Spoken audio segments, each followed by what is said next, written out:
Kajian Kitab.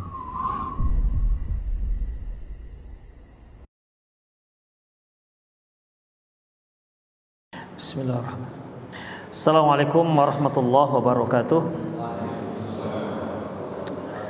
Innal hamdalillah nahmaduhu wa nasta'inuhu wa nastaghfiruh wa na'udzu billahi min shururi anfusina wa sayyiati a'malina may yahdihillahu fahuwal muhtadi wa may yudlil falan tajida lahu waliyyan mursyida. Asyhadu an la ilaha illallah wahdahu la syarika lah wa asyhadu anna Muhammadan abduhu wa rasuluh alladzi la nabiyya ba'dah. Wa qala Allah subhanahu wa ta'ala ya ayyuhalladzina amanu taqullaha haqqa tuqatih wa la tamutunna illa wa antum muslimun. Wa qala azza man qala ya ayyuhalladzina amanu taqullaha wa qulu qawlan sadida yuslih lakum a'malakum wa yaghfir lakum dhunubakum wa may yuti'illaha wa rasulahu faqad faza fawzan 'azima. Ya ayyuhan nasu taqu rabbakumul ladzi khalaqakum min nafsin wahidah wa khalaqa minha zawjaha wa batha minhuma rijalan katsiran wa nisaa'a wattaqullaha alladzi tasaaluna bihi wal arham innallaha kana 'alaikum raqiba.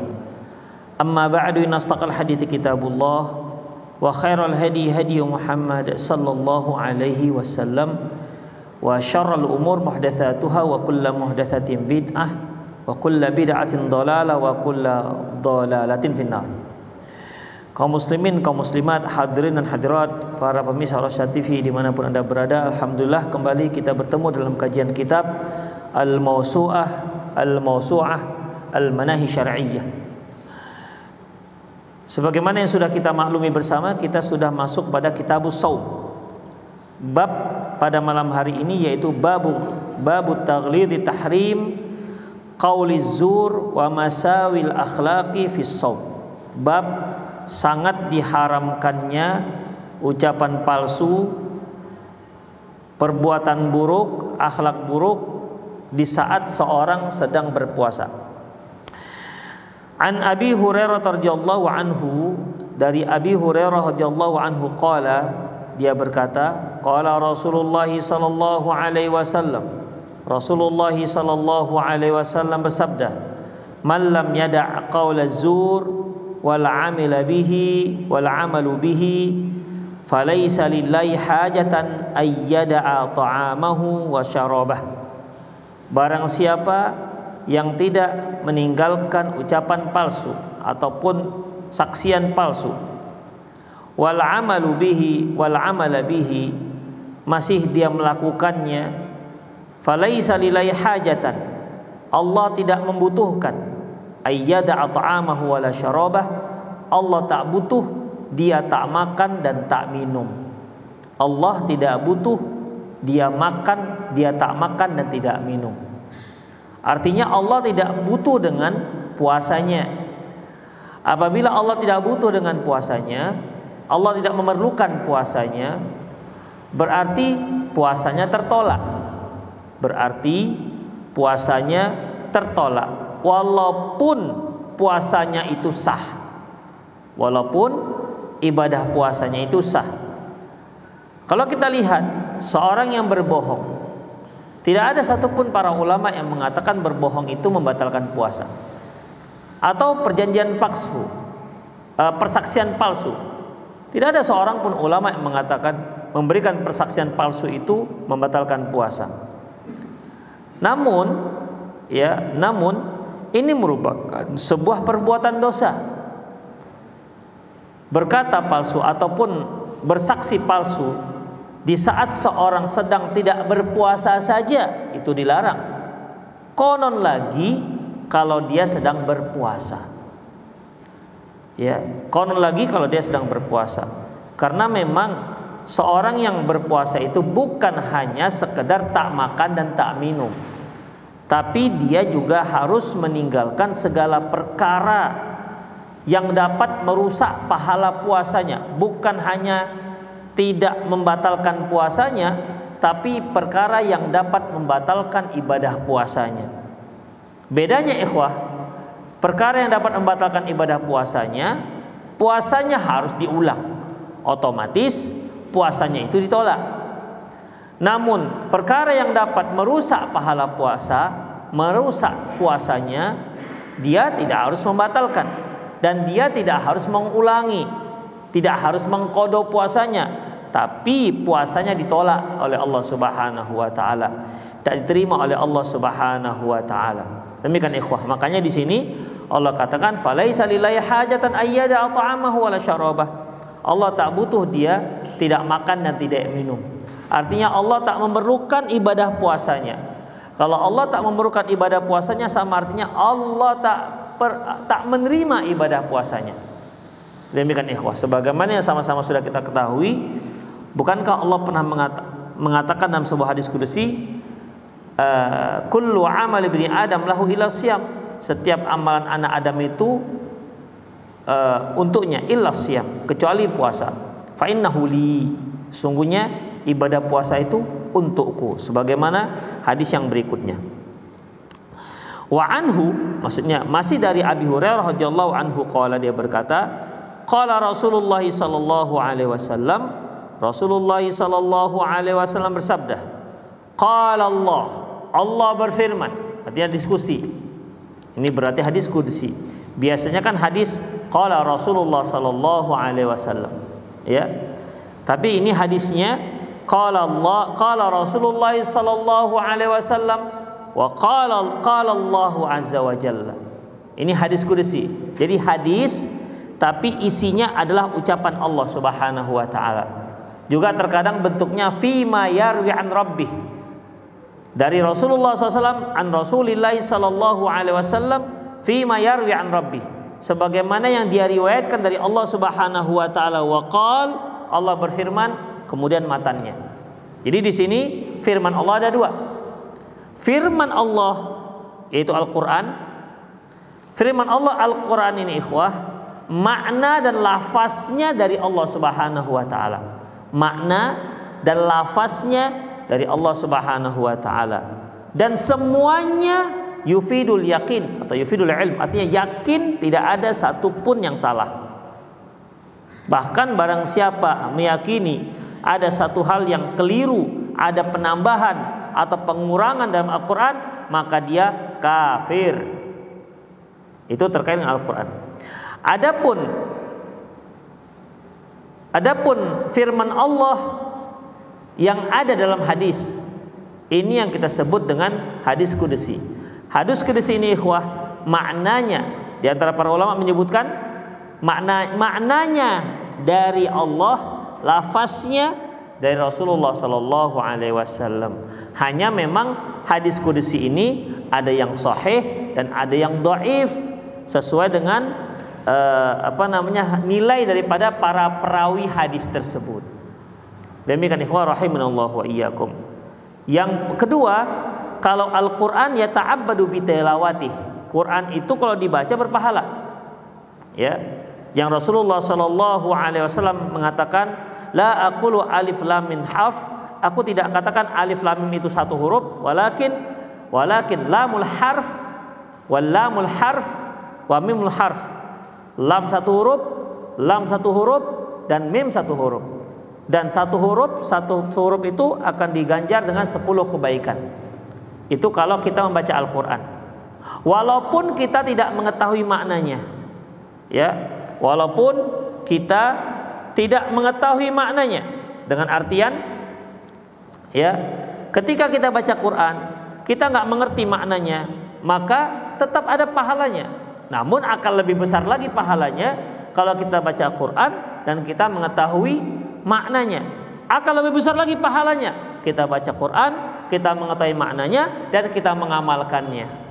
Inilah target inti daripada Al-Quran, yaitu diamalkan, ya, diamalkan, bukan hanya sekedar dibaca dan bukan hanya sekedar diketahui, tapi diamalkan. Kalau dia mengamalkan tanpa mempelajari, tak benar. Nanti bisa menjadi seperti orang Nasrani, yaitu beramal tapi tanpa ilmu. Jadi dia baca, dia mengetahui maknanya dan dia amalkan.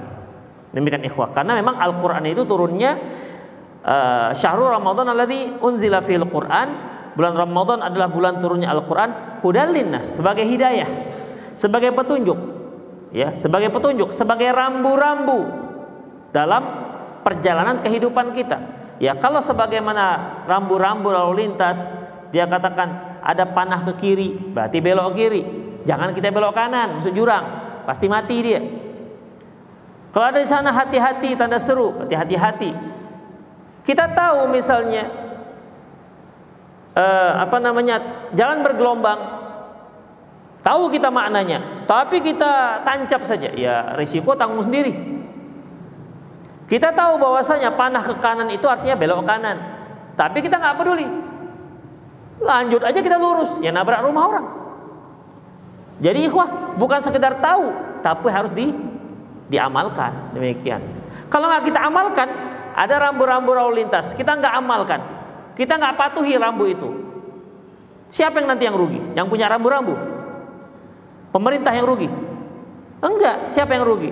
Pemilik kendaraan, yang pengguna jalan. Dia akan mengalami kecelakaan. Demikian ikhwah. Makanya Islam itu adalah hidayah, hudal linnas. Tahu kita Quran itu sebagai hidayah, tinggal mau kita selamat, amalkan. Kalau kita amalkan ya rugi sendiri. Demikian ikhwah rahimanallahu wa iyyakum. Adapun itu kalau Al-Qur'an, firman Allah dalam Al-Qur'an. Jadi dia yata'abbadu bitilawatih, membacanya itu ada pahala. Adapun hadis qudsi enggak. Ya. Hadis qudsi tidak yata'abbadu bitilawati. Ketika baca hadis itu enggak ada pahalanya kecuali kalau memang kita mempelajarinya. Demikian ikhwah. Sekedar baca saja seperti ini. Saya baca saja. Qala Allah kullu amal ibni Adam lahu illa shiyam. Ya, sekedar baca saja. Saya nggak tahu maknanya, maka tidak ada pahalanya. Beda halnya kalau ini ayat Al-Quran. Saya baca alif lam mim, ada pahalanya 30 minimal. Itu ikhwah, ya. Taib, ini hadis qudsi. Qala Allah berfirman, kullu amal ibni Adam lahu, setiap amalan anak Adam itu untuknya, illa siyam, kecuali puasa. Fa innahu li wa ana ajzi bihi, sesungguhnya puasa itu milikku dan aku yang akan memberinya pahala. Padahal kalau kita pikir-pikir, bukankah semua amalan kebaikan yang memberi pahala adalah Allah? Iya kan? Salat, bukankah yang memberi pahala juga Allah? Zakat. Tetapi mengapa Allah Subhanahu wa taala mengatakan di sini wa ana ajzi bihi, aku yang akan memberinya pahala? Artinya apa ikhwah? Artinya ini adanya keistimewaan dari Allah Subhanahu wa taala. Ya, keistimewaan Allah Subhanahu wa taala. Mungkin kalau kita katakan ketika ada pengurusan di sebuah instansi, biasanya ya mungkin anak-anak buah, ini kali ini langsung direkturnya turun tangan, gitulah kira-kira. Artinya ada sebuah keistimewaan ibadah puasa dibandingkan ibadah-ibadah yang lain. Wasyamu junnah, puasa itu adalah junnah. Junnah itu perisai, ya. Perisai dari apa? Perisai itu kan sesuatu yang bisa membentengi kita, menghalangi sesuatu yang bermudarat bagi kita. Biasanya kan kalau perisai ketika perang, kalau ada sabetan pedang, maka kita bisa tangkis dengan perisai. Kalau kita tangkis dengan tangan, ya putus tangannya. Itulah dia ikhwah. Namun puasa itu dikatakan perisai. Perisai dari apa ikhwah? Dalam hadis yang lain disebutkan yastajinnu bihil abadu minan nar, yaitu asyamu junnah. Siam itu merupakan perisai, yastajinnu bihil abdu minan nar, di mana dia akan menjadikan merisai dirinya dari kobaran api neraka. Artinya menyelamatkan dia dari api neraka. Itulah ibadah puasa. Wa idza kana yaumas yaumi ahadikum fala yarfath wala yaskhab. Apabila di hari salah seorang kalian sedang berpuasa, fala yarfath, janganlah dia mengucapkan ucapan-ucapan kotor, wala yaskhab, janganlah dia berteriak-teriak. Ya, janganlah dia berteriak-teriak. Fa in sabau ahadun aw qatalahu, apabila ada seseorang yang mencelanya atau atau menjahilinya, yang mencelanya atau yang menggaduhinya, falyaqul, taklah dia katakan, inni mru'um sha'im, saya seorang yang sedang berpuasa. Walladzi nafsi Muhammadin biyadihi, demi zat Muhammad di tangannya, la khalufu fammi sha'imin atyabu 'indallahi min rihil misk, sungguh bau mulut orang yang sedang berpuasa itu lebih baik ketimbang aroma minyak kasturi, Di sini ikhwah, bau mulut yang dimaksud yaitu bau mulut akibat kosongnya perut, bukanlah bau mulut akibat kotornya mulut. Karena kan beda ikhwah, ya. Kita walaupun tak sedang berpuasa, kemudian kita nggak gosok gigi, makannya jengkol, misal jengkol mentah, kemudian apalagi yang bau-bau, pete, bawang mentah misalnya, ya. Kalau bawang goreng masih gurih, wah. Bawang mentah misalnya, bawang bombay itu dilalap begitu kan, seperti makan bengkoang, kerak-kerak bawang bombay. Demikian ikhwah, otomatis mulutnya kan bau. Habis itu merokok dia, udah, berarti luar biasa lah tuh baunya, sudah kuadat lah baunya. Taib, ya, itu disebut bau mulut. Tapi bau mulut yang khaluf ini bukan bau mulut yang seperti itu, ya, bukan bau mulut yang seperti itu. Yang dimaksud Allah la khalufu fammis shaim, bau mulut orang yang sedang berpuasa, dia bau akibat berpuasa, bukan bau mulut akibat mulut tak terurus. Itu ikhwah, bukan akibat bau mulut tak terurus. Kalau seandainya mulut tak diurus ketika pelaksanaan ibadah puasa sehingga menimbulkan bau, berarti semakin tak diurus semakin sunnah, semakin besar pahalanya. Kenapa? Karena semakin bau semakin besar pahalanya, semakin disukai oleh Allah Subhanahu wa taala. Demikian ikhwah. Berarti ma la yutimmu bi sunnah illa bihi, ma la yutimmu sunnatu illa bihi fa huwa sunnah. Apa saja yang tidak bisa sempurna sesuatu yang sifatnya sunnah kecuali dengan sesuatu ini, maka sesuatu ini juga hukumnya sunnah. Berarti kalau kita sedang berpuasa, sahur kita makan peti, habis makan peti, apa tadi, makan bawang mentah, setelah itu langsung puasa, langsung berpuasa, maka baulah mulutnya, ya. Dan bau mulut itu disukai oleh Allah Subhanahu wa taala. Jika memang itu kesimpulannya, berarti makan pete dan perkara-perkara ataupun makanan-makanan yang membuat mulut kita bau menjadi sunnah, itu jadinya. Demikian ikhwah.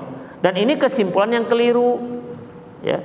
Dari sini jugalah ada sebagian ulama yang menyebutkan menggosok gigi itu makruh.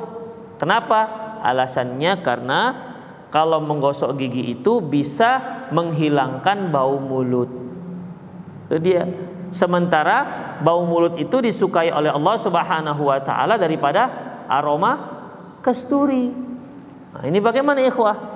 Ikhwah rahimanallah wa iyyakum, ya. Ini merupakan kesimpulan yang kurang tepat. Kesimpulan kurang tepat. Pertama, terkait dengan masalah menggosok gigi. Rasulullah Shallallahu alaihi wasallam secara umum, secara mutlak mengatakan, laula an asyqa ala ummati la amartuhum bis-siwak 'inda kulli wudu. Seandainya tidak menyulitkan umatku, niscaya aku akan perintahkan umatku untuk bersiwak, untuk menggosok gigi setiap kali dia berwudu. Di sini, ya, di sini tidak disebutkan apakah sedang puasa ataukah tidak berpuasa. Demikian mutlak dia. Berarti hukum ini, perintah ini berlaku untuk orang yang sedang berpuasa dan juga untuk orang yang sedang tidak berpuasa. Demikian ikhwah. Kedua, kalaulah kita katakan apabila menghilangkan bau mulut itu hukumnya makruh, ya, berarti semua yang dapat menghilangkan bau mulut juga makruh. Seperti apa? Berkumur-kumur ketika berwudu. ya kan? Kalau kita berkumur-kumur ketika wudhu, itu kan dapat menghilangkan bau mulut. Demikian, berarti kita harus katakan juga bahwasanya berkumur-kumur itu makruh jadinya. Demikian. Jadi ikhwah rahimanallahu wa iyyakum, Allahu alam bissawab, yang rajih bahwasanya bau mulut itu bukan dikarenakan mulut yang tidak diurus, apalagi sengaja dibuat bau. Ya, sengaja dibuat bau, bukan itu. Bau mulut yang dimaksud adalah bau mulut dikarenakan perut kosong. Bau mulut yang dimaksud dikarenakan memang sedang berpuasa. Ya, adapun bau mulut dikarenakan tak digosok giginya atau karena makan jengkol, habis itu makan pete, setelah itu makan bawang mentah, kemudian dia tak gosok gigi selama 3 minggu misalnya, kemudian baunya luar biasa, apalagi ketika mengucapkan amin, ya, radius 3 meter kebauan misalnya, itu bukan khuluf namanya, ya, itu mulut kotor, ya, tidak termasuk dalam khuluf. Demikian ikhwah, Allahu alam bissawab. Jadi ketika kita sedang berpuasa tetap disunahkan untuk menggosok gigi. La khalufu fami sha'imin atyabu 'indallahi min rihil misk. Sungguh bau mulut orang yang sedang berpuasa itu lebih dicintai oleh Allah ketimbang aroma kasturi. Karena waktu itu parfum yang paling mahal itu adalah parfum misk kasturi, yang dia diambil dari kijang. Ya, ada benjolan-benjolan di badannya, itu kalau diambil itu sebangsa lemak, lemaknya itu wangi. Ya, paling mahal waktu itu. Sampai sekarang ada apa enggak, Allahu a'lam. Taib, kemudian ikhwah, walisaim farhatan yafrahuhuma. Sesungguhnya orang yang berpuasa itu akan mendapatkan 2 kebahagiaan, yaitu idza aftara fariha, ketika dia berbuka puasa dia akan berbahagia. Ya, orang kan umumnya ketika buka puasa dia akan berbahagia. Antum lebih bahagia mana? Ketika buka puasa diundang orang dengan makan gratis yang enak, atau berbuka puasa bersama keluarga walaupun hanya sederhana? Buka puasa yang mana? Keluarga. Yang diundang yang gratis-gratis? Hah? Keluarga. Gak senang kalau diundang itu? Oh, ngajak keluarga. Oh, mantap juga itu. Iya, mengurangi uang belanja kan. Undangan buka puasa, bukber bersama, bawa keluarga nggak? Boleh, bawa anaknya 6. Ini puasa semua nih bang, gitu kan. Jadi intinya ikhwah, intinya dia buka puasa dimanapun dia akan merasakan kebahagiaan. Ya, apalagi dia buka puasa dengan orang-orang yang dia cintai, pasti akan lebih apa namanya? Dia akan merasa bahagia. Namanya juga seorang yang sedang lapar kemudian berbuka. Demikian, apalagi anak-anak muda berbuka dengan es, Allahu Akbar, ya, itu rasanya sejuk semua. Kalau orang tua enggak, orang tua biasanya nengok es itu rasanya teringat dialah apa namanya, kakinya gemetar, linu-linu gitu. Anak-anak muda, insya Allah dengan es ini. Tapi begitulah ikhwah rahimanallahu wa iyyakum, intinya dia akan berbahagia ketika dia berbuka puasa. Bisa juga diartikan idza aftara fariha, apabila dia berbuka di sini bukan berbuka puasa, tapi ketika dia sudah masuk Idul Fitri, tidak berpuasa lagi, dia akan berbahagia. Makanya kaum muslimin ketika satu hari raya itu umumnya berbahagia, umumnya, ya, walaupun bahagianya itu bertingkat-tingkat. Ada yang bahagia sekali, ada yang biasa-biasa saja bahagianya tapi tetap bahagia. Demikian ikhwah, ya. Ada yang ya bahagianya lumayan lah gitu kan, lumayan. Kenapa yang dipikirkan? Dipikirkan keponakan datang ngasih THR.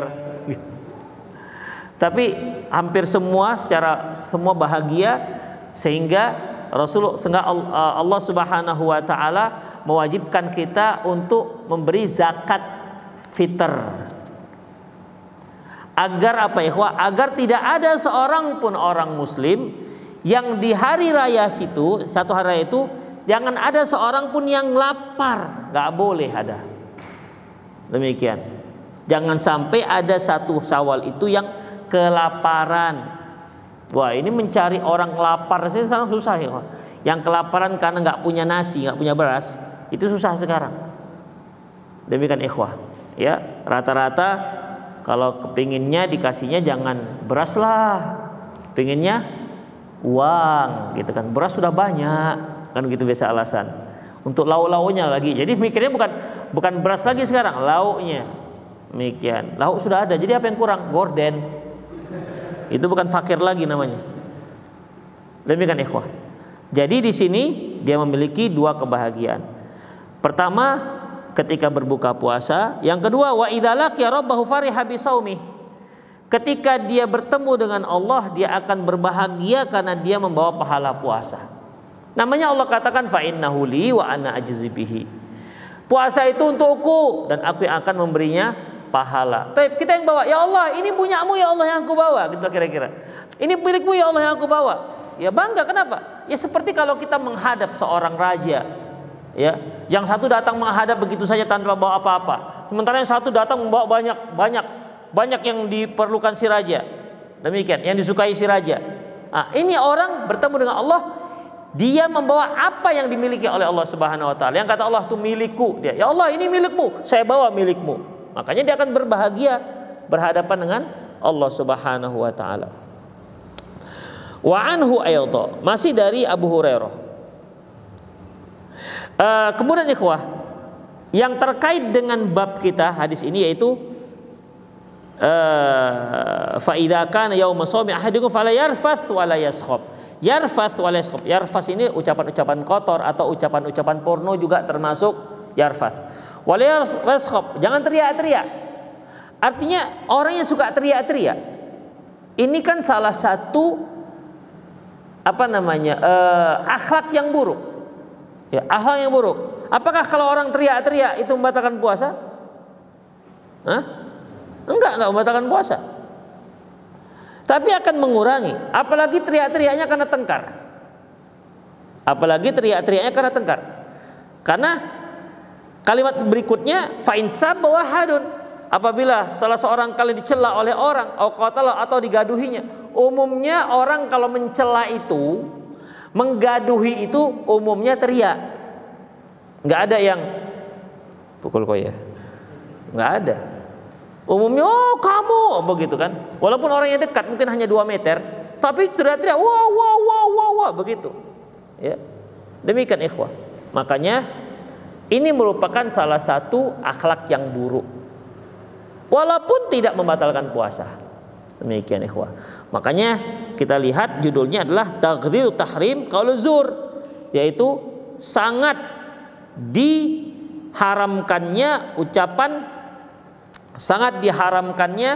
ucapan palsu dan akhlak-akhlak yang buruk ketika sedang berpuasa.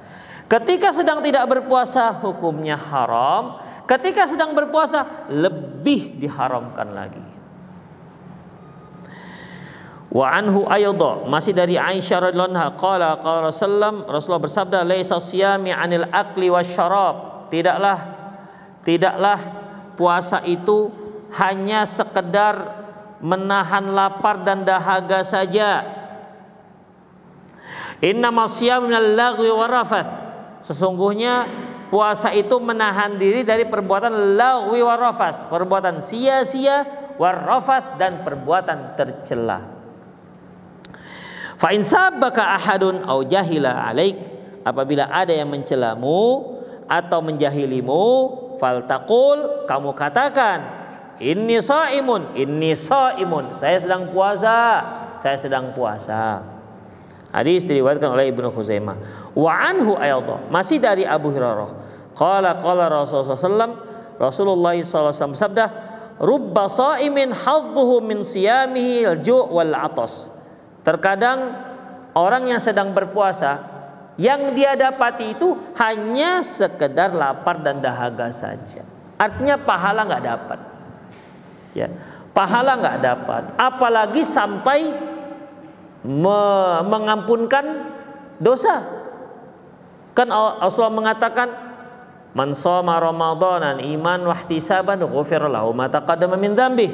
barang siapa yang berpuasa imanan karena keimanan, dia mengimani itu wajib atas seorang muslim, wahtisaban, dan dia mengharap ridho Allah Subhanahu wa taala. Ada yang menyebutkan konsekuensi ihtisab yaitu dia melakukan dengan senang hati, ridho dengan ketetapan Allah, bukan gerutu. Dia puasa tapi tetap gerutu. Kan ada orang yang puasa, alah, dah puasa lagi. Gimana lah, wajib, nanti masuk neraka pula. Begitu. Jadi dia laksanakan juga tapi menggerutu. Berat hatinya. Kalau bisa nggak usah ada puasa. Berarti itu nggak ihtisab. Orang ini beriman dia. Kenapa dia lakukan itu? Karena dia tahu ini diwajibkan Allah Subhanahu wa taala. Kalau nggak diwajibkan nggak puasa dia. Karena dia tahu ini diwajibkan oleh Allah, maka puasalah dia. Tapi puasanya gerutu. Demikian. Gimana lah nanti kerja ini puasa, besok siang, ini apa namanya, cuaca lagi panas, begitu. Cepatlah puasa ini selesai. Gitu-gitu. Demikian. Tidak suka dia datangnya puasa, tapi tetap puasa dia. Itu berarti dia tidak ihtisab. Ya. Ihtisab itu nggak seperti itu. Ihtisab itu walaupun dia payah melakukannya, tapi tetap dengan senang hati. Ya seperti antum lah, para bapak-bapak bekerja pagi, pulang sore. Untuk siapa itu antum bekerja? Kan untuk anak-anak, untuk istri antum. Apakah ada yang menggerutu? Kalau dia menggerutu, dia nggak sayang dengan keluarganya. Kalau dia nggak menggerutu, itulah dia orang yang sayang. Dia senang. Bahkan ketika dia memberikan sesuatu itu kepada keluarganya, dia senang. Diterima, apalagi kalau istrinya mengucapkan jazakallah khairan. Senang dia, padahal dia sudah seharian bekerja. Ya. Sudah seharian bekerja. Begitulah kalau orang yang mencintai keluarganya. Demikian. Walaupun dia capek, tahu dia capek. Kadang-kadang pulang sudah tergeletak saja. Kadang-kadang sampai di rumah minta urutnya istri, tolong laumi, diurut, udah pegal gitu kan. Pegal. Istri pun tahu dia, apalagi kena panas hujan gitu kan, dia jualan keliling. Tapi ketika dia memberi hasil daripada keringat dia itu, dia senang. Dia nggak gerutu, nggak ada dia pulang-pulang. Kalian pun bapak sudah mencari, kalian ngabis-ngabisin aja, hemat kalian sedikit, gitu kan. Malah ngegas dari pulang-pulang. Demikian. Itu kalau lagi makan jangan banyak begitu, kurangi setengah piring. Anak masa pertumbuhan suruh makan kurang setengah piring. Demikian. Orang-orang yang dia ikhlas dengan keluarganya, melihat anaknya senang makan, tambah semangat. Masya Allah, kan begitu. Ya. Senang dia melihat anaknya makan lahap, begitu kan. Walaupun dengan rendang, senang dia makan. Dan melihat anaknya senang makannya begitu. Itu ikhwah, senang. Ya, kalau seperti begini ikhwah, kita undang tamu, istri kita masak, tamu makan, lahap tamu makan. Gimana biasa tanggapan orang dapur? Gimana Bi? Lahap makannya enak, semangat orang dapur kan? Padahal dia ngabisin kan? Kan dia ngabisin. Kalau seandainya dia nggak suka, dia akan lihat itu setiap sulangan dihitungnya, udah sepotong dimakan, mau tambah lagi nampaknya ini, gitu. Berarti dia tidak rela. Demikian ikhwan, dia rela. Jadi seorang yang berpuasa ihtisab itu, walaupun dia lemes, dia jalani dengan susah, tapi dia senang. Itu yang namanya ihtisab. Ya, dia benar-benar mengharap ridho Allah Subhanahu wa taala dan dia senang. Ghufira lahu ma taqaddama min dzambi, maka akan didapati dia akan diampuni dosanya yang telah lalu. Akan diampuni dosanya yang telah lalu. Demikian ikhwah. Tapi kalau dia berpuasa tapi juga berbuat ucapan-ucapan yang enggak senonoh, perbuatan-perbuatan dosa, ya. Dia berpuasa, rajin ke masjid, tapi pulang-pulang bawa kotak infak masjid, dia pulang ke rumahnya misalnya. Ya. Kotak siapa ini? Kotak masjid. Begitu. Supaya curi kotak masjid, kotak infak masjid dia misalnya. Batal enggak puasanya? Yang dicuri ya kotak infak masjid. Udah jelas besar, digotongnya aja. Bismillah. Demikian ikhwan. Jelas berdosa. Kotak infak masjid lagi disikatnya. Jelas berdosa. Lagi puasa, kotak infak masjid lagi. Demikian punya umat yang diambilnya, yang disikatnya. Berdosa jelas, padahal enggak puasanya. Jelas nggak puasa, nggak batal. Tapi diterima oleh Allah Subhanahu wa taala, falaisa lillahi hajah. Allah nggak perlu dengan puasanya. Itulah ikhwah rahimanallahu wa iyyakum. Makanya di hadis yang terakhir ini yang dicantumkan dalam bab, berapa banyak orang yang berpuasa, bahagian dia hanya dapat lapar dan haus saja. Keampunan dosa tidak, peningkatan ketakwaan tidak. Padahal puasa itu tujuannya la'allakum tattaqun, agar kalian menjadi orang yang bertakwa. Dan takwa itu merupakan derajat yang tinggi di sisi Allah Subhanahu wa taala. Semakin takwa kita, maka semakin mulia di sisi Allah. Inna akramakum indallahi atqakum. Sungguhnya orang yang paling mulia di antara kalian adalah yang paling bertakwa. Terus kalau kita puasa tak dapat takwa, berarti memang tak diterima puasa kita. Demikian ikhwah. Min fikhil bab, di antara fikih bab, as-saumu waslatun ila taqi, kama qala ta'ala, bahwasanya puasa itu merupakan wasilah, sarana yang bisa membawa kita kepada ketakwaan. Sebagaimana firman Allah Subhanahu wa taala, ya ayyuhalladzina amanu kutiba alaikumusyamu kama kutiba alal ladzina min qablikum la'allakum tattaqun. Wahai orang-orang yang beriman, diwajibkan atas kalian berpuasa sebagaimana diwajibkan kepada umat sebelum kalian, semoga kalian bertakwa. Walidzalika fa inna shaima haqqan ladzi yanalu darajatul ali wa yu'ti ajrahu bighairi hisabin. Oleh karena itu orang yang benar-benar berpuasa, dia akan mendapatkan derajat yang tinggi dan akan diberi pahalanya dengan tanpa hisab, tak dihitung-hitung, dikasih, dicurahkan.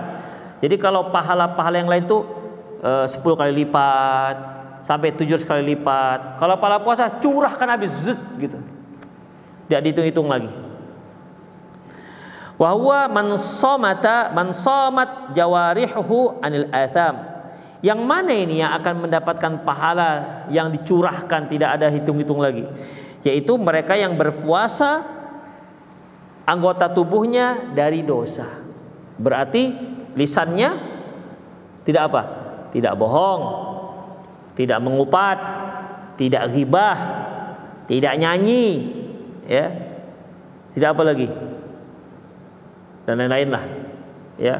Matanya tidak melihat yang diharamkan, telinganya tidak mendengar yang diharamkan, tangannya tidak melakukan perkara yang diharamkan. Apa contohnya? Mencuri, nampar istri, termasuk yang diharamkan. Kakinya tidak melakukan yang diharamkan. Apa itu? Kakinya nyuri sendal. Oh iya juga ya, di kaki ya, nyuri sendal. Gak mungkin nyuri sendal di tangan gitu ya. Yang jelas-jelas saja yang kaki. Membawa tempat kemaksiatan, ya. Dia nggak makan, nggak minum, tapi dia pergi ke diskotik, nengok-nengok, joget-joget di situ dia, gitu kan, ngedar sabu-sabu misalnya gitu. Dia nggak ada makan, nggak ada minum, dia pertahankan. Saya pertahankan puasa saya sampai maghrib. Ya percuma, ya. Percuma dia nggak dapatkan pahalanya, tapi pahala puasanya sah. Itu ikhwan. Yaitu yang dia menahan dirinya, anggota badannya dari perbuatan dosa. Walisanu 'anil kadzib wal fahsh wal qauluz zur, dan lisannya dari perbuatan dusta, ucapan tercela dan persaksian palsu. Wa batanuhu 'anis syarabi wat ta'am, dan perutnya menahan diri dari minum dan makan. Wa farjuhu 'anil rafath, dan kemaluannya dari perzinahan. Fa in takallama lam yatakallam mimma yajrah saumah, apabila dia berbicara tidak berbicara dengan yang dapat merusak pahala puasanya. Wa in fa'ala lam yaf'al ma yufsidu saumah, kalau dia berbuat, dia tidak akan berbuat apa saja yang dapat merusak puasanya. Nomor 2, as-shaumul masyru', puasa yang disyariatkan, huwa shaumul jawarih anil atham wa shaumul batni wal farji anis syahwat wasyarab wat ta'am. Yang dikatakan puasa yang disyariatkan yaitu puasa menahan diri, menahan perbuatan dari dosa-dosa, menahan perut dan kemaluan dari syahwat dan makan dan minum, kama anna ta'ama wasyarab wasyahwat tufsiduhu, sebagaimana makan dan minum serta syahwat dapat merusak puasa, wa kadzalikal atham taqta'u thawabah, demikian juga perbuatan dosa dapat menghilangkan pahalanya, wa tufsidu thamaratuh wa tufsidu samaratah, dan dapat menghilangkan buah daripada puasa tersebut. Fatusiru bimanzilati malam yasum, sehingga dia sama seperti orang yang nggak puasa. Ya, sehingga dia sama seperti orang yang nggak puasa. Jadi orang yang berbuat dosa walaupun dia tidak membatalkan puasa, maka sebenarnya sama saja dia dengan orang yang tidak berpuasa. Sama seperti orang yang batal puasanya. Bedanya yang ini tak perlu mengkodo, yang ini mengkodo. Orang yang misalnya mencuri, dia mencuri nggak batal puasa. Yang ini nggak mencuri tapi dia makan di siang hari Ramadan, maka yang ini batal puasanya, dia harus mengkodo, nggak dapat apa-apa. Yang ini batal pahala puasanya tapi dia nggak mengkodo. Itu ikhwah. Lebih mudah yang mana ini? Kalau antum suruh pilih yang mana maunya? Dibatalkan aja atau ya nggak apa-apalah, yang penting nggak mengkodo gitu, walaupun nggak dapat pahala gitu. Jangan dua-dua lah, ya betul, jangan dua-dua. Taib. Yang ketiga, tahrimul qaul zur wal amalu bihi wasiyah wasibab wal jahl wasafah wa ghairiha min masawil akhlaq min haqqi shaim la yufham min hadza anna ghairu yaumi siyam yubahu fihi ma dzukir. Diharamkannya memberikan persaksian palsu, berteriak-teriak, kemudian mencela, berbuat jahil dan lain-lainnya dari akhlak-akhlak yang buruk saat orang yang sedang berpuasa. Larangan ini bukan berarti kalau nggak berpuasa boleh. Wa innamal murad annal man'a min dzalika yata'akkadu bisaum. Maksudnya di sini larangan itu akan lebih ditekankan lagi terhadap orang yang sedang berpuasa. Yang berdusta nggak boleh walaupun tidak sedang berpuasa, tapi bagi orang yang sedang berpuasa lebih diharamkan lagi, gitu maksudnya. Ya, memukul orang nggak boleh ketika tidak berpuasa, namun ketika sedang berpuasa lebih diharamkan lagi, itu maksudnya. Wa taghlidz tahrimi dzalika fi haqqi shaim, dan pengharaman terhadap orang yang sedang berpuasa itu lebih berat. Yang keempat, in waqa'al jahlu wasafu min ghairi shaim ala shaim, apabila ada perbuatan jahil yang dilakukan oleh orang yang sedang tidak berpuasa terhadap orang yang berpuasa, fala yuqabilhu bimithlihi, janganlah dia lawan. Ya, janganlah dia lawan. Misalnya tiba-tiba dia cela orang, dasar kucing, nah, jangan dia lawan. Kamu kucing Anggora gitu, nggak usah, diamkan saja atau katakan saya sedang puasa. Sebab kalau cela-celaan ini bisa saja orang yang membalasnya itu lebih parah dibandingkan yang mencela. Seperti dikatakan kamu kucing, dibalas kamu anjing misalnya, nah, berarti dosanya lebih berat yang membalas. Demikian ikhwah. Kenapa? Yang ini kucing, ini anjing. Kucing masih nggak najis, anjing najis. Demikian. Ada yang anjing, kamu babi gitu kan. Jadi ya itu dia. Nggak ada yang kamu kucing, kamu ayam, nggak ada kan? Nggak ada yang begitu. Demikian ikhwah. Jadi seharusnya ketika ada orang mencela, ya sudah diamkan saja.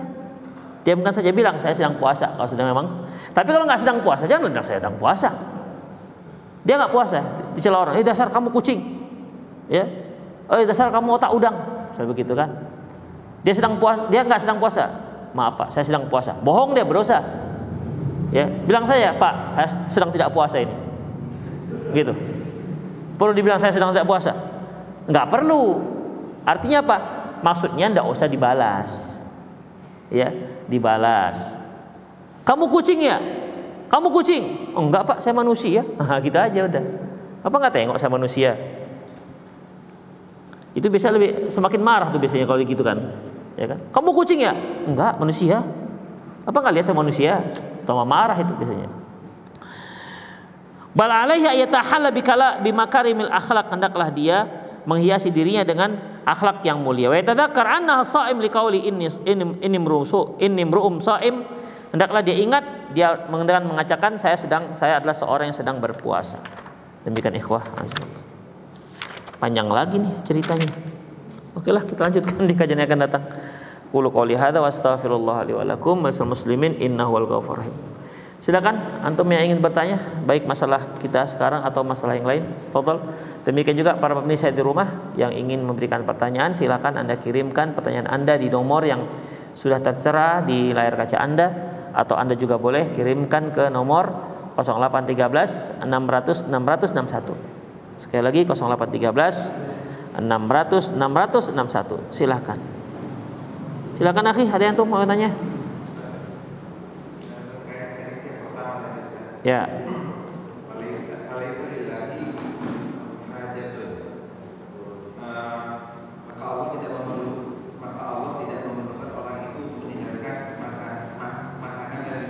Ya.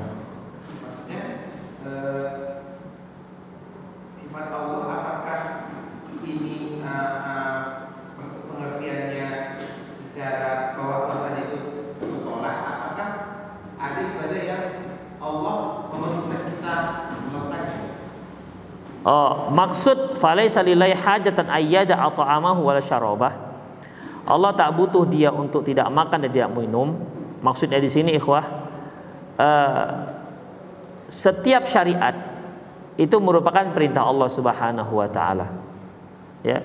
Ketika Allah katakan aqimis shalah, tegakkan salat, wa atuz zakah, bayar zakat. Itu merupakan perintah Allah Subhanahu wa taala. Termasuk puasa. Ya. Perintah Allah Subhanahu wa taala. Namun bukan berarti Allah ketika Allah menyuruh kita, Allah perlu dengan ibadah kita tersebut. Seperti ketika Allah katakan, "Wa ma khalaqtul jinna wal insa illa liya'budun."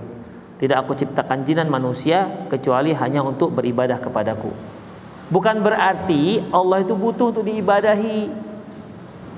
Karena ada sebagian orang sufi yang mengatakan berarti Allah butuh dong kita ibadahi. Enggak begitu maksudnya. Ya. Allah itu menciptakan kita dan menugaskan kita untuk beribadah. Sementara Allah sendiri nggak butuh dengan ibadah kita itu. Ketika Allah ciptakan kita untuk beribadah, ya, ibadah itu fungsinya kebaikannya untuk siapa? Ya untuk kita sendiri, bukan untuk Allah Subhanahu wa taala. Ya. Jadi Allah Subhanahu wa taala menyuruh kita untuk bertaubat. Udah. Kemudian Allah Subhanahu wa taala memberikan kita pahala bagi orang yang bertaubat, meminta maaf. Kemudian Allah berikan kita surga. Nah, ini kan menunjukkan Allah nggak butuh sebenarnya, tapi Allah jadikan itu sebagai cobaan. Allah uji kita. Kalau ternyata ujian itu sanggup kita lalui, Allah kasih bonus. Coba apa ada orang misalnya dia berbuat salah kepada kita, mungkin difitnahnya lah kita, tercorenglah nama baik kita di kampung kita itu. Kemudian nama kita yang buruk tersebut sudah menyebar. Tiba-tiba datang dia minta maaf. Aduh Pak, maaf Pak, sebenarnya saya itu yang menyebarkan fitnah tersebut. Maafkan Pak ya. Oh iya, saya maafkan. Karena Anda minta maaf, ini saya kasih 10 juta. Ada? Kan nggak ada. Kalau ada orang minta maaf ke kita, sementara dosa yang dia buat, fitnah yang dia buat sudah kelewat, kan enak kita bogem kan 2 kali dulu, ya kan? Puk, saya maafkan. Enak kan begitu? Kenapa? Rusak nama kita sekampung sudah. Orang-orang menganggap kita buruk gara-gara dia. Demikian ikhwah. Tetapi Allah Subhanahu wa taala menyuruh kita untuk istighfar, mohon maaf terhadap kesalahan, itu juga bukan kebutuhan Allah. Mau nggak kita istighfar? Itu dia. Mau nggak kita istighfar? Makanya ketika kita mau istighfar, Allah kasih bonus. Berarti dia sudah melewati sebuah ujian. Itu ikhwah. Allah kasih bonus. Jadi bukan berarti kan kalau misalnya ada orang salah pada kita, dia minta maaf pada kita, kan kita senang itu. Kenapa? Karena baru tahu dia bahwasanya saya nggak salah, kan senang kita. Tapi Allah Subhanahu Wa Taala ketika dia yang kita durhakai, kemudian Allah tahu, Allah beri kita, kalau kamu bertaubat, aku akan kasih pahala. Demikian. Jadi itu cobaan. Padahal kalau kita buat dosa, Allah nggak rugi. Kita nggak buat dosa, Allah juga nggak beruntung. Makanya Allah katakan dalam sebuah hadis kursi, "Lau anna awwalakum wa akhirakum wa jinnakum wa insakum ala atqa qalbi rajulin minkum ma zada fi mulki syai'a." Wahai hambaku, ya ibadi, wahai hamba-hambaku, seandainya dari orang-orang terdahulu sampai yang terakhir, jin dan manusia, semuanya kalian itu memiliki hati seperti orang yang paling takwa di antara kalian. Kita katakan saja Rasulullah. Dari mulai Nabi Adam sampai orang yang nanti menyaksikan hari kiamat, baik jin dan manusia, semuanya itu sama hatinya seperti Muhammad sallallahu alaihi wasallam, paling takwa. Mazada fi mulki syai'a. Tidak akan bertambah kerajaanku, kata Allah. Enggak akan ada, enggak butuh Allah sebenarnya. Ya, enggak akan semakin hebat Allah. Enggak akan bertambah kerajaanku. Lau anna awwalakum wa akhirakum wa jinnakum wa insakum ala afjari qalbi rajulin minkum ma naqasa fi mulki syai'a. Seandainya orang terdahulu sampai terakhir, jin dan manusia, semuanya durhaka luar biasa. Kita katakanlah seperti Firaun semua. Semua manusia seperti Firaun. Semua jin seperti Firaun semua, durhakanya. Ma naqasa fi mulki syai'a. Tidak akan mengurangi sedikit pun kerajaanku. Jadi sebenarnya kita durhaka, kita takwa, Allah nggak untung, nggak rugi. Itu semua adalah cobaan bagi kita. Mereka yang berhasil melaluinya, Allah kasih surga. Itu dia. Yang nggak berhasil, neraka. Apakah ketika Allah memberikan orang neraka, Allah dendam? Enggak juga. Allah keluarkan semua juga nggak ada masalah. Demikian ikhwah. Jadi ketika Allah katakan falaisa lillahi hajata ayyata'ata wa syarabah man la yada' qaula zur, mereka yang tidak meninggalkan ucapan palsu, Allah nggak butuh dia untuk meninggalkan puasa, untuk melaksanakan puasanya. Artinya bukan berarti Allah itu kalau seandainya dia berkata baik maka Allah butuh. Enggak juga. Artinya Allah Subhanahu wa taala akan beri dia keistimewaan. Makanya di awal hadis dikatakan fa innahu li, ini untukku. Ini untukku, spesial kata Allah Subhanahu wa taala. Ketika Allah katakan ini untukku, bukan berarti Allah butuh dengan itu. Ya. Bukan berarti Allah butuh dengan itu.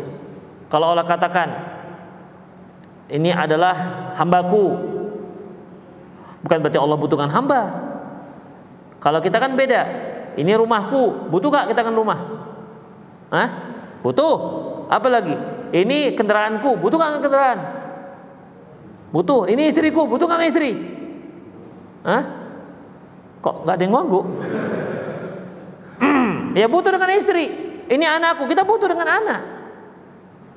Setiap kita katakan ku, kita butuh.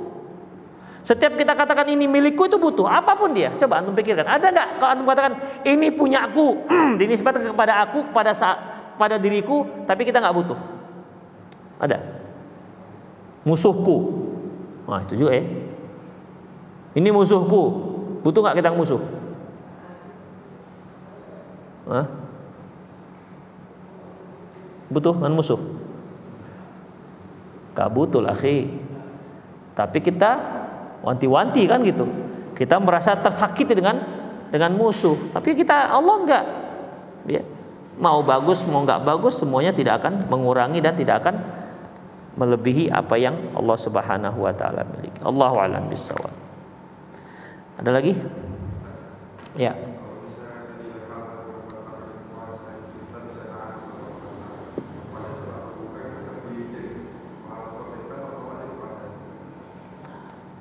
Ketika dia puasa dia tahan. Dia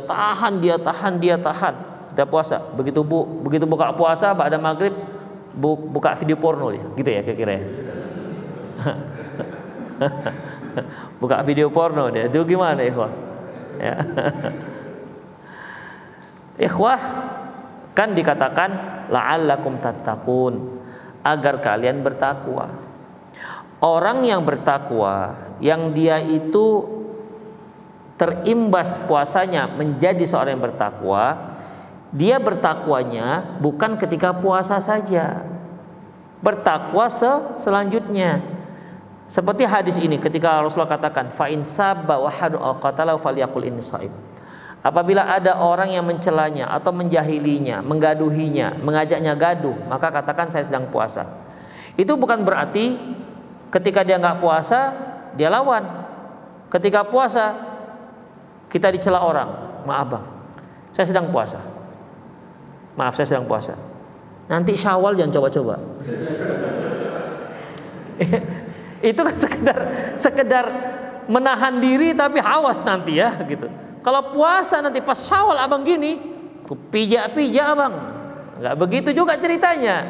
Jadi ketika dia sedang berpuasa, dia katakan saya sedang puasa, artinya dia menahan emosinya. Ketika dia tidak sedang puasa, dia juga menahan, terbiasa. Dikarenakan sedang puasa dia terbiasa, terbawalah dia di saat dia tidak sedang puasa. Itu ikhwah. Kita lebih mudah untuk menahan emosi kita ketika sedang puasa. Kita lebih mudah menahan syahwat kita ketika sedang puasa. Kita lebih mudah menahan pandangan kita dari perkara yang haram ketika sedang puasa. Itulah hikmahnya Allah mencarikan kita puasa. Kalau kita puasa misalnya, kita pergi ke pasar mau beli apa? Lewat misalnya ada seorang perempuan pakai rok mini, putih, bening, dan cantik juga. Kalau sedang puasa gimana? Kan astagfirullah. Kan gitu. Karena kita teringat puasa. Lebih mudah ikhwan. Coba nggak sedang puasa, astagfirullah, astagfirullah, tapi di zoom kan, zut, zut, demikian membekas. Makanya ikhwah, kita di Ramadan itu disuruh berpuasa, itu lebih memudahkan kita untuk menghindari maksiat, lebih mudah ketimbang selain berpuasa. Itu ikhwah. Di samping perintah kita berpuasa di Ramadan lagi, ini membuat lebih mudah lagi ikhwah. Sudahlah puasa itu memudahkan kita untuk bertakwa, di Ramadan lebih dimudahkan lagi. Karena Ramadan itu kan dibelenggunya setan-setan, dibukanya pintu surga, tutupnya pintu neraka. Buktinya ketika kita berpuasa di luar Ramadan lebih sulit ketimbang berpuasa di dalam Ramadan. Demikian, makanya puasa di luar Ramadan, bertakwa di luar Ramadan itu lebih mudah. Ya. Kita meninggalkan satu dosa ketika kita sedang berpuasa itu lebih mudah ketimbang kita sedang tidak berpuasa. Dan kita meninggalkan dosa ketika kita berpuasa dan ketika di luar Ramadan itu lebih mudah lagi ketimbang kita meninggalkan dosa sedang puasa tapi tak dalam Ramadan, di luar Ramadan. Demikian, itu hikmahnya. Ya.